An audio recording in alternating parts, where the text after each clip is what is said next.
Assalamualaikum warahmatullahi wabarakatuh, Bang Nuim. Apa kabar? Waalaikumsalam warahmatullahi taala wabarakatuh. Waduh, mantap Bang Nuim. Apa kabar? Bagaimana ukuran celana? Alhamdulillah. 32 apa 35? Alhamdulillah.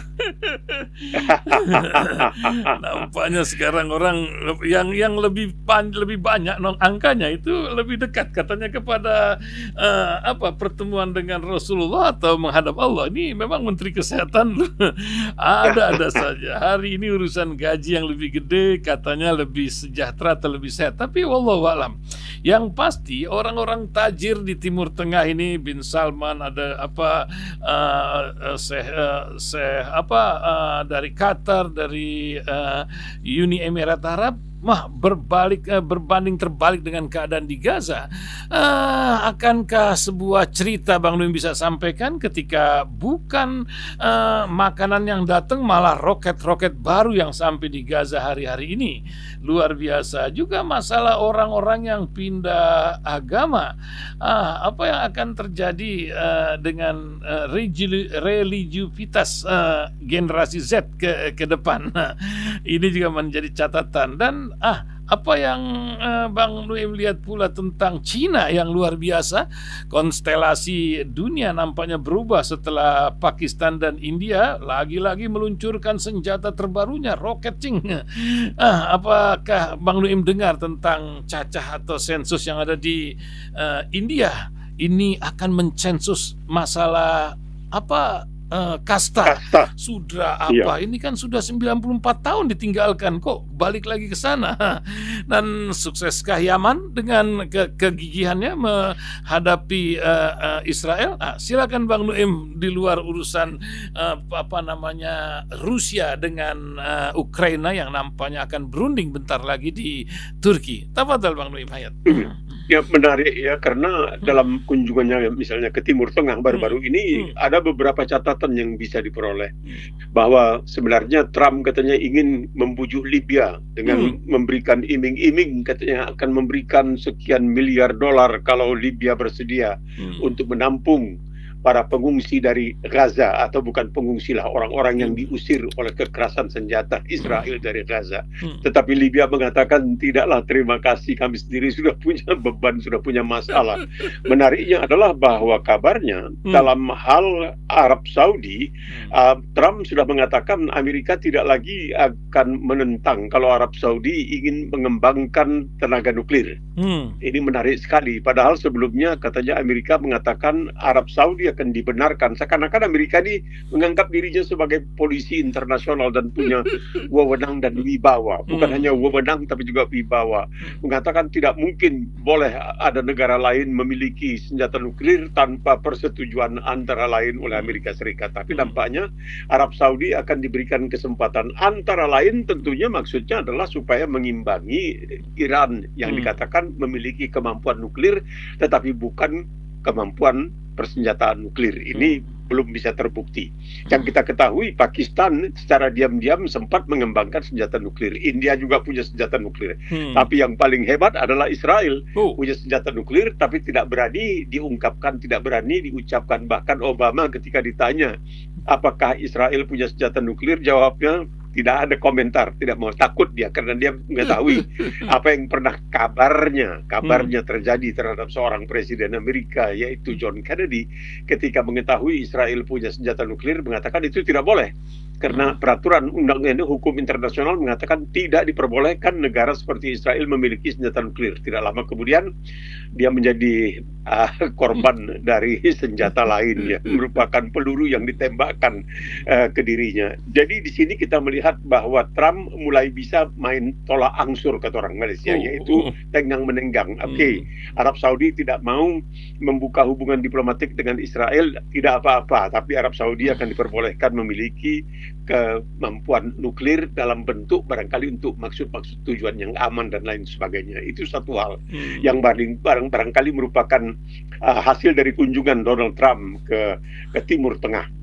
Di samping itu, tentunya ini menarik sekali kalau dikatakan tentang persoalan India ini, karena ada seorang profesor di Kashmir, wilayah India, yang sekarang ini kabarnya ditangkap ketika dia mengomentari tentang hasil penyelidikan oleh seorang polisi wanita yang Muslim di India, dan dia mengatakan kenapa dipuji-puji polisi wanita ini, katanya Muslim dan lain sebagainya, tapi di samping itu dibiarkan, ini menurut ucapan dia, pembunuhan atau lynching, ya, penggantungan yang dilakukan terhadap Muslim, perusakan sarana milik umat Islam termasuk rumah ibadah dan lain sebagainya. Dan ini dia ungkapkan, dan dia sendiri ditangkap sekarang untuk diminta pertanggungjawabannya.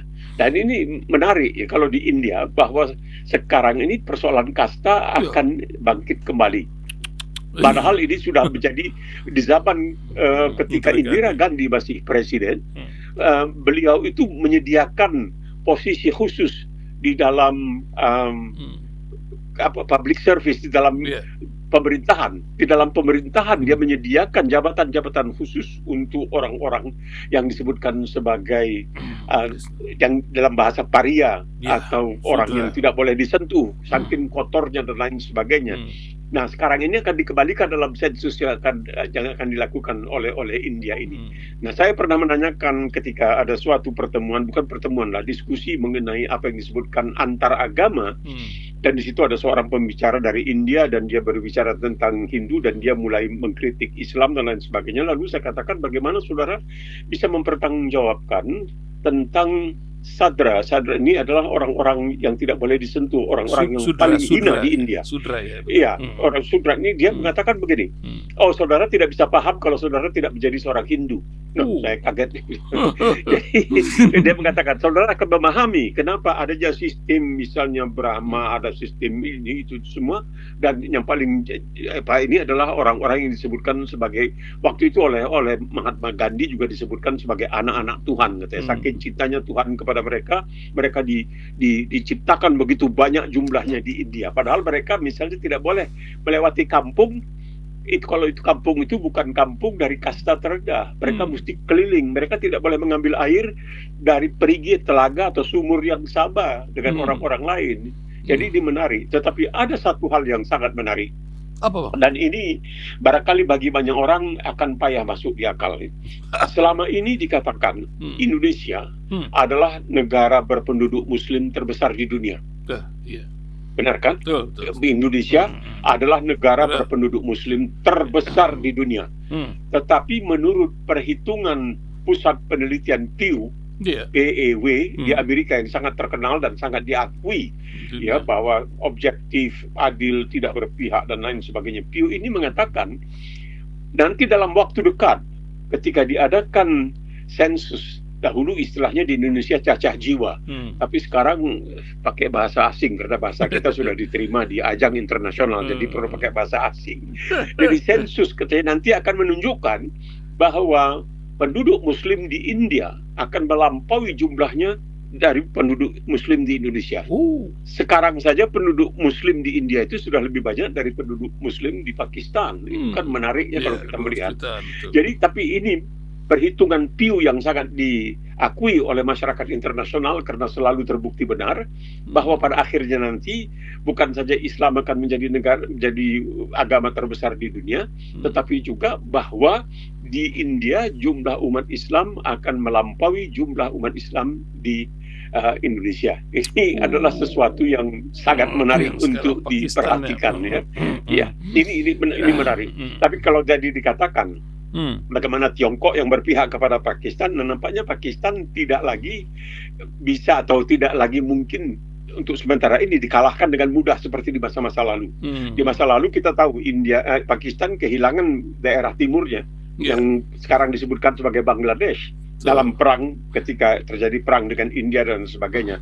Tapi sekarang nampaknya Pakistan masih bisa memberikan perlawanan yang cukup menarik, antara lain kata orang karena Pakistan mendapatkan dukungan dari Tiongkok, dan Tiongkok dengan India kita tahu punya masalah sampai sekarang di perbatasan itu masih, karena antara lain di India itu menampung Dalai Lama. Yang oleh Tiongkok dianggap ya di Dharamsala sana, Dalai Lama tinggal di India di Dharamsala. Jadi ini menarik ya, kita melihat bagaimana apa yang terjadi sekarang ini. Dan di samping itu juga menarik, ini mulai ada hal-hal. Jadi di satu sisi kita melihat di Inggris itu ada sebuah klub sepak bola divisi 1 ya, Arsenal terkenal ya, Arsenal. Nah, ini di Arsenal ini ada seorang pejabatnya yang kemudian dipecat karena dia mengkritik Israel karena melakukan apa yang dilakukannya secara bukan karena agama ya, tapi karena kemanusiaan. Kita lihat, aduh, saya kalau sudah melihat di televisi itu anak-anak yang busung lapar, itu bayi-bayi, bagaimana manusia bisa diam? Bagaimana? Tapi anehnya, ada seorang komentator yang terkenal di Inggris, namanya Piers Morgan. Nah, Piers Morgan ini disegani. Ya, dia menginterview orang-orang yang berkedudukan bukan saja dari Inggris, dari Amerika, dari mana-mana. Pokoknya dia disegani sekali. Awalnya dia adalah salah seorang pembela Zionisme yang sangat luar biasa, pembela Israel yang sangat luar biasa. Sekarang dia sudah berbalik gagang dan mulai tidak menyukai apa yang dilakukan Israel di Gaza. Ya, termasuk tentunya dengan apa yang dilaporkan sebagai serangan terhadap Masjid Indonesia di mana Rasil ikut terlibat di situ, katanya gempita yang terjadi seakan-akan katanya gempa bumi telah menggoncang masjid tersebut, dan ini semuanya barangkali menunjukkan ya perkembangan. Oke, kamu bisa melakukan apa saja yang kamu inginkan, tetapi ada batasnya. Dan sekarang sudah mulai orang-orang seperti dikatakan tadi Piers Morgan sudah mulai, dan kabarnya pun Trump sudah mulai agak kurang begitu senang. Kalau tidak, dia tentu akan berkunjung ke Israel dalam kunjungan ke Timur Tengah. Kenapa dia menghindar seakan-akan sengaja tidak mau, padahal sudah nyebrang sedikit saja sudah sampai ke Israel, tapi dia tidak ke sana. Jadi kalau kita membaca ini seakan-akan semua ini ada pesan-pesan tersembunyi di dalamnya. Ya, luar biasa memang ya. Tapi ada fenomena ya, perang sekarang juga menjadi sebuah profesi, Bang Nuim, bukan nasionalisme saja. Seperti juga bola ya, ada pemain kita ini 21 yang akan menghadapi Cina sama Jepang ya. Belum lagi pemain bulu tangkis kita yang ngacir dari pelatnas, nampaknya berganti warga negara. Saya ingat cerita Satria Kumbara yang sekarang sedang berjibaku di pihak Rusia. Fenomena apa, Bang Nuim, dari kisah dunia sekarang ini? Yang terjadi, Bang Nuim? Satria Kumbara ini selalu tampil di TikTok, bikin gregetan sebagian orang gitu. Silakan Bang Nuim. Ya, fulus. Fulus.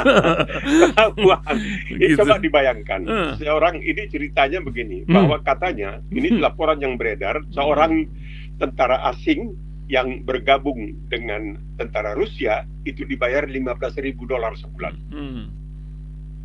$15.000. Nah, ini kawan kita ini dari dia gaji $15.000 sebulan, itu belum tentu setahun dia dapat $15.000. Tapi juga konsekuensinya sangat luar biasa. Jadi kita melihat bagaimana seorang guru Australia, guru dari Australia berusia 32 tahun, kurus kering. Tadi malam ada seorang kawan orang Australia, dia geleng kepala, dia mengatakan nggak mungkin dia itu bisa jadi tentara. Kenapa kurus kering kayak begitu, ditiup angin aja dia tumbang gitu. Sekarang dia dihukum oleh Rusia 13 tahun penjara, dan Australia mencak marah-marah.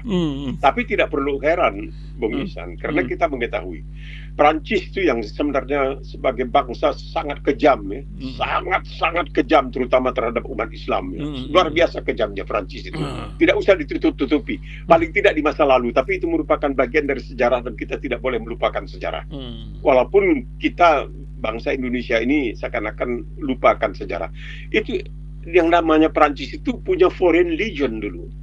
Mereka punya satu kesatuan, satu legiun, satu pasukan terdiri dari orang-orang asing yang melarikan diri karena ada masalah hukum dan apa semua, lalu bergabung untuk menjadi tentara di dalam foreign legion itu. Terkenal sekali, dibikin ada filmnya, ada cerita-ceritanya dan sebagainya, karena Prancis ini memang pandai sekali ya menulis dan membuat cerita-cerita seperti itu. Jadi ini bukan sesuatu yang ajaib, yang lain daripada yang lain. Sekarang kita lihat bahwa Korea Utara juga banyak yang dikerahkan untuk bertempur di pihak Rusia, tetapi banyak di antara mereka yang mati konyol, menyerah dan lain sebagainya karena mereka bukan tentara yang terlatih yang dikirim oleh Korea Utara. Itu cerita yang kita terima.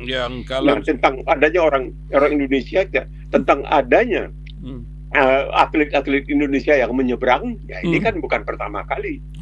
Di masa lalu juga sudah ada atlet Indonesia yang menyeberang ke Singapura atau ke Malaysia atau kemana, di mana mereka merasa mendapatkan jaminan ekonomi yang lebih menguntungkan. Sebab begini, Kalau dari segi bulu tangkis saya tidak banyak mengetahui. Saya hanya bisa mengatakan ya saya pernah kenalan dengan seorang yang bernama Rudi Hartono, dan ini tidak bisa dipungkiri adalah pemain yang menurut saya sebagai seorang pengamat ya, saya bukan seorang pemain, saya gagal di dalam semua olahraga yang saya tekuni, saya gagal. Dalam polo air, anak buah saya jadi pemain nasional, saya tidak. Sepak bola, kawan-kawan saya ada yang menjadi pemain nasional dipanggil PSSI, saya tidak. Apa boleh buat? Sudah, jadi main kata-kata saja lagi tadi. Iya, jadi memang saya punya minat terhadap olahraga. Nah, Rudi Hartono ini saya pernah lihat dia ketika bertanding di All England ya, berapa kali itu tentu lawannya itu Sven Pri yang paling luar biasa, itu pemain dari Swedia. Dan ini orang sangat luar biasa. Kalau dia smash masuk, dia geleng kepala begitu. Saya bilang, kenapa ya? Akhirnya waktu dalam kesempatan untuk berbincang-bincang, saya tanya, kenapa Bung Rudi? Ya, ini permainan kita tidak perlu kekerasan, Pak Nuim. Kita dengan permain tipu daya itu yang bagus katanya. Bukan dengan kekerasan begitu. Nah, kemudian ketika saya jumpa dia di Olimpiade Sydney tahun 2000, kita ngobrol panjang lebar tentang waktu dia di England. Saya waktu itu di BBC juga melaporkan tentang All England dan dapat penghargaan dari pemerintah Indonesia karena laporan saya. Alhamdulillah, saya pikir tidak sia-sia, tapi itu merupakan kewajiban. Saya tanya, kenapa Bung Rudi sebagai seorang pemain yang mengerti bulu tangkis luar dalam nih, dibedakan dengan pemain-pemain lain itu, dengan pengurus-pengurus lain? Oh, saya tidak diterima. Bagaimana tidak diterima? Saya katakan, saudara, terbukti begitu dahsyatnya. Ini belum pernah ada Ferry Sonneville, itu pemain-pemain kita, Eddie Yusuf misalnya, yang dia kidal tuh, kalau tidak salah Eddie Yusuf kidal. Tidak ada yang sehebat seperti Rudi Hartono, tapi tidak dipakai di Indonesia. Ada pertimbangan khusus PBSI barangkali, wallahualam. Tapi ketika saya berbicara dengan dia, ya mungkin saya tidak diterima, Pak Nuim. Saya kaget. Nah, ini orang pintar tidak diterima. Nah, ini menjadi ya itulah barangkali kesalahan kita. Orang yang pintar mungkin karena terlalu pintar, terlalu baik dan lain sebagainya, mungkin tidak tahu. Banyak orang yang bertanyakan, kenapa ada seorang menteri sekarang di dalam kabinet merah putih yang luas dikatakan ikut terlibat dalam soal judi online, tapi kok masih dipertahankan sebagai menteri. Nah, ini membuat kita bertanya juga, kenapa? Apakah memang orang Inggris mengatakan kalau mau nangkap pencuri, kirim pencuri. Sebab pencuri yang lebih mengetahui tentang gerak-gerik pencuri lain. Send a thief to catch a thief, katanya. Orang Inggris bilang, mungkin itu ya, mungkin dibiarkan situ untuk nangkapin siapa tahu, kita tidak tahu. Tapi inilah yang menjadi masalah. Kalau orang-orang Amerika ada suatu pandangan filosofi yang mengatakan kalau orang-orang baik, orang-orang jujur tidak mau terlibat di dalam pemerintahan, mereka mesti bersedia diperintah oleh orang-orang tidak baik dan orang-orang tidak jujur. Ya, luar biasa. Ya, beginilah negeri hamba ini yang luar biasa. Alkisahnya banyak sebenarnya orang kita, apalagi Bang Nuim kan bergaul dengan komunitas Indonesia di berbagai negara. Cerita negara-negara yang saya ingat, Gurkha, Nepal, Commonwealth. Bukankah itu sebuah tentara bayaran yang memang sudah melegenda seperti yang tadi Bang Nuim juga sampaikan? Begitu Bang Nuim?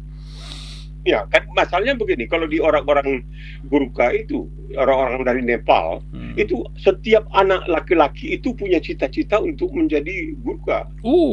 Gurkha ini sangat luar mereka. Jadi katanya waktu Inggris menyerang Falklandia atau yang disebut Malvinas, di dekat Argentina sana, ini ketika itu Perdana Menterinya kan Margaret Thatcher, perempuan.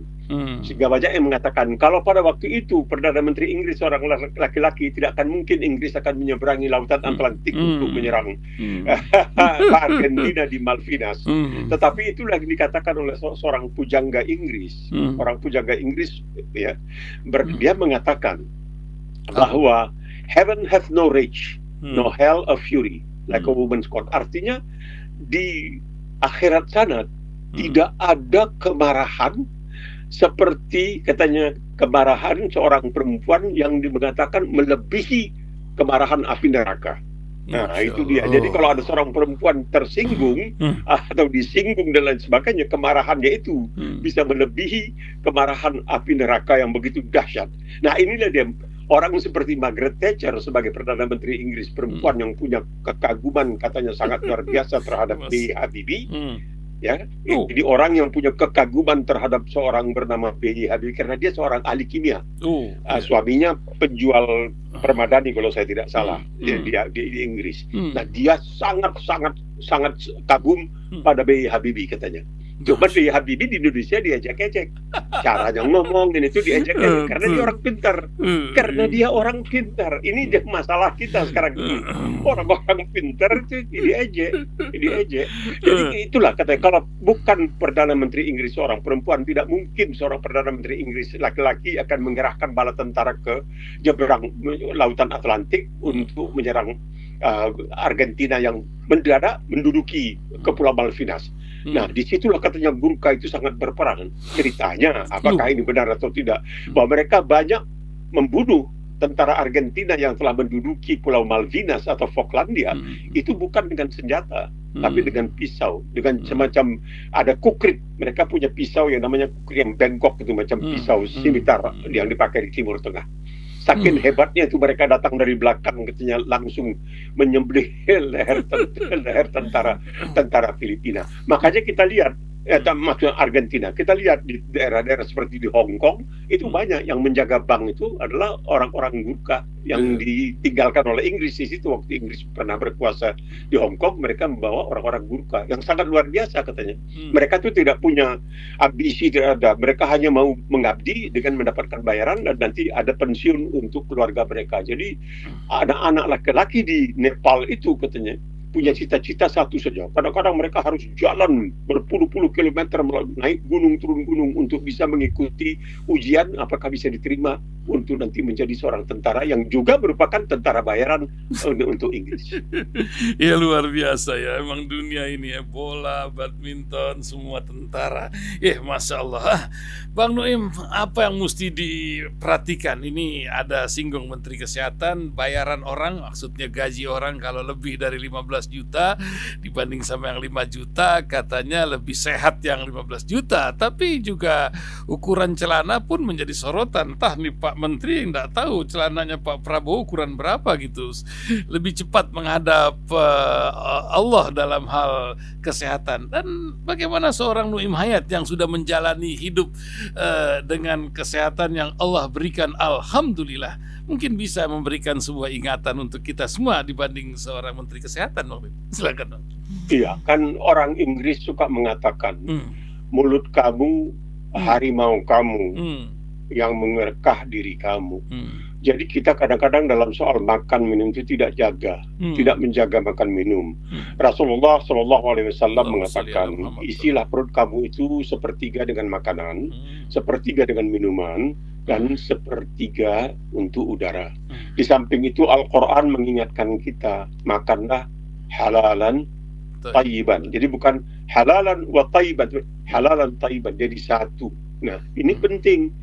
Makan yang berkhasiat artinya. Rasulullah itu tidak suka kalau orang sendawa itu, ya, itu artinya kekenyangan. Orang yang kekenyangan itu sendawa itu Rasulullah kurang suka kepada orang-orang seperti itu. Meskipun setelah kita bersendawa kita biasanya mengucapkan alhamdulillah ya karena kita berisi perut kita. Tapi seperti dikatakan oleh Mahathir Muhammad yang pada usia 100 tahun sekarang main piano. Ketika ditanya kepada dia, bagaimana ini katanya bisa sehat walafiat, umur 93 mesti jadi Perdana Menteri dan lain sebagainya. Oh, ibu saya dulu pernah bikin petuah. Apa itu petuahnya?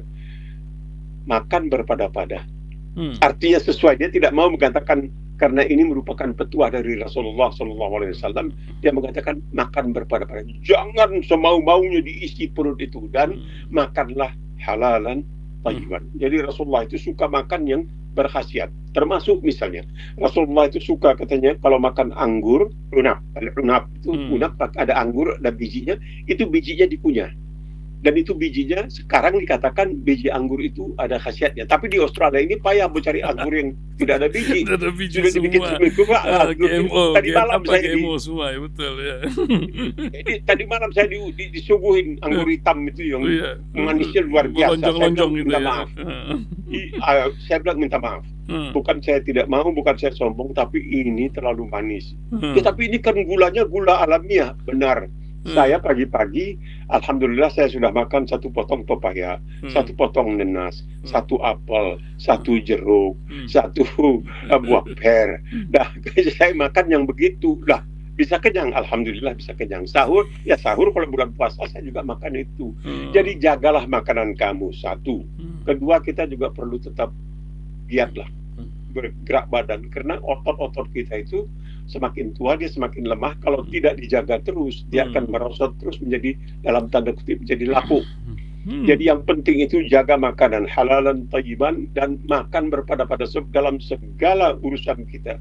Di dalam Islam itu dikatakan berpada-pada, jangan melampaui, wala ta'tadun. Bahkan berperang pun kita dikatakan wala ta'tadun, kamu melampaui batas.